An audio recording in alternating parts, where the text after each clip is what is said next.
আগামী দিনে যদি আমরা ইনশাআল্লাহ আল্লাহর রহমতে দেশের মানুষের সমর্থনে সরকার গঠন করতে সক্ষম হই, তাহলে আমরা এই 31টি বিষয়ের প্রতি মনোযোগ দিব এবং আমরা বিশ্বাস করি এই 31টি বিষয় যদি আমরা কাজ শুরু করতে পারি, তাহলে দেশের মানুষের অবস্থা এবং দেশের অবস্থা কিছুটা হলেও আমরা ভালো করতে পারবো, বেটার করতে পারবো। বিএনপি একটি রাজনৈতিক দল। এই দলটি রাজনীতি করে বাংলাদেশের জন্য। এই দলটির রাজনীতির লক্ষ্য উদ্দেশ্য হচ্ছে বাংলাদেশের মানুষের জন্য কিছু করা। এখানে বেশ অনেক মুরব্বী বসে আছেন, আমি দেখছি।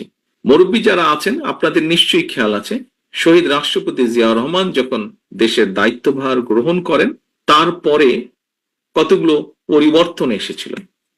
তার মধ্যে একটি দুইটি পরিবর্তন যদি আমরা আলোচনা করি, প্রথম পরিবর্তনই হচ্ছে দেশের আইন শৃঙ্খলার উন্নয়ন।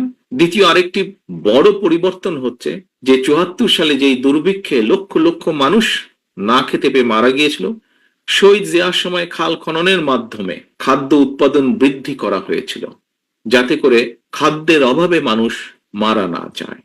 এর পরবর্তীতে আরো ইতিহাস গড়িয়েছে, সময় গড়িয়েছে, গণতন্ত্রের চর্চা হয়েছে, বাধাগ্রস্ত হয়েছে, স্বৈরাচার জোর করে ক্ষমতা দখল করেছে, আন্দোলন হয়েছে, আন্দোলনে জনগণের বিজয় হয়েছে। সেই বিজয়ে জনগণ আবার 91 সালে বিএনপিকে দায়িত্ব দিয়েছে।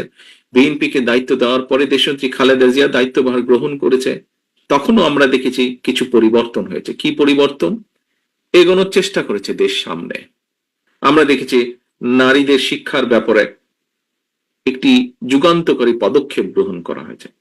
আমরা দেখেছি যে কিভাবে শিল্প কারখানার প্রসার লাভ করেছিল বেকারদের কর্মসংস্থানের জন্য।